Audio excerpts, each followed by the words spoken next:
যে জুলাই বিপ্লবের পরবর্তী পুনর্গঠিত যে ট্রাইব্যুনাল, সেই ট্রাইব্যুনালে আজকে প্রথম জুলাই আগস্টে সংগঠিত মানবতা বিরোধী অপরাধের একটি মামলার আনুষ্ঠানিক বিচার প্রক্রিয়া শুরু হলো। আমরা সেই মামলায় ফর্মাল চার্জ অর্থাৎ আন্তর্জাতিক পরিমণ্ডলে যেটাকে ইন্ডাইটমেন্ট বলা হয় সেটা আমরা দাখিল করেছি। সেই দাখিল করার মাধ্যমে আদালত সেই ইন্ডাইটমেন্ট বা ফর্মাল চার্জের ভিত্তিতে আসামিদের বিরুদ্ধে অভিযোগ বিচারের জন্য আমলে গ্রহণ করেছেন। এই আমলে গ্রহণের মাধ্যমে একটা বিচার প্রক্রিয়ার আনুষ্ঠানিক যাত্রা শুরু হয়, সেটা আজকে বাংলাদেশে শুরু হয়ে গেল। পরবর্তী প্রক্রিয়ার মাধ্যমে সামনে আর যে স্টেপসগুলো আছে সেগুলোর মাধ্যমে বিচারের পরবর্তী কার্যক্রম শুরু হবে বলে আশা করছি। এই পর্যায়ে পর্যন্ত আসার জন্য আমাদের এই ট্রাইব্যুনালের তদন্ত সংস্থা, ট্রাইব্যুনালের প্রসিকিউশন টিমের বিভিন্ন সদস্যবৃন্দ সবাই অক্লান্ত পরিশ্রম করেছেন। আমি চিফ প্রসিকিউটর হিসেবে আমার টিমের প্রতি এবং তদন্ত সংস্থা সকলের প্রতি আমি ধন্যবাদ জানাচ্ছি তাদের এই পরিশ্রম এবং তাদের এই ত্যাগের জন্য। আমরা যে মামলাটিতে আজকে ফর্মাল চার্জ দাখিল করে যেটার ভিত্তিতে আদালত অপরাধ বিচারার্থে আমলে গ্রহণ করেছেন সেটি হচ্ছে জুলাই 5ই আগস্টে রাজধানীর চানখার পুল এলাকায় 6 জন তরুণকে যারা মার্চ টু ঢাকা কর্মসূচির অংশ হিসাবে ঢাকা শহরে প্রবেশ করে তারা এই জুলাই বিপ্লবকে সফল করার জন্য এসেছিলেন, তাদেরকে খুব কাছ থেকে চাইনিজ রাইফেলের গুলির মাধ্যমে পুলিশ হত্যা করেছে। আজকে যাদের বিরুদ্ধে বিচারের আনুষ্ঠানিক যাত্রা শুরু হয়েছে তারা হচ্ছেন ঢাকা মহানগরীর ডিএমপির যে সাবেক পুলিশ কমিশনার হাবিবুর রহমান সহ পুলিশের বিভিন্ন পর্যায়ের কর্মকর্তা 8 জনের বিরুদ্ধে বিচার প্রক্রিয়া শুরু হয়েছে।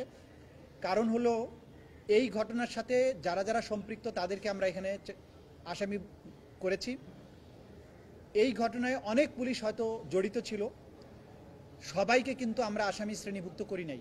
এটার যুক্তি হচ্ছে যে যারা সরাসরি চাইনিজ রাইফেল ব্যবহার করে মানুষকে হত্যা করেছে, ভিডিও ফুটেজে যাদেরকে আইডেন্টিফাই করা গেছে তাদেরকে আমরা বিচারের জন্য সোপর্দ করেছি। পাশাপাশি তাদের যারা সুপিরিয়র কমান্ডার ছিল অর্থাৎ ঢাকা মহানগরীর পুলিশ কমিশনার হাবিবুর রহমান, সুদীপ কুমার এবং ইমরুল, এই সমস্ত যারা সরাসরি নির্দেশ দিয়ে মানুষকে হত্যা করেছিলেন, যারা উপস্থিত থেকে নির্দেশনা দিয়েছেন, যারা পাশে থেকে ফ্যাসিলিটেট করেছেন, এই সমস্ত লোকদেরকে আমরা বিচারের জন্য আজকে সোপর্দ করেছি।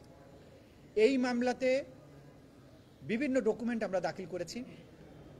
শেখ হাসিনার পক্ষ থেকে যে নির্দেশনা দেওয়া হয়েছিল লিথাল ওয়েপন ব্যবহারের, সেই ভয়েস, শেখ হাসিনা বিভিন্ন ব্যক্তির সাথে কনভারসেশনের মাধ্যমে যে শক্তি প্রয়োগ, লিথাল ওয়েপন ব্যবহার করে বিক্ষোভকারীদেরকে হত্যা করার যে নির্দেশ দিয়েছিলেন সেগুলো আমরা এখানে দাখিল করেছি।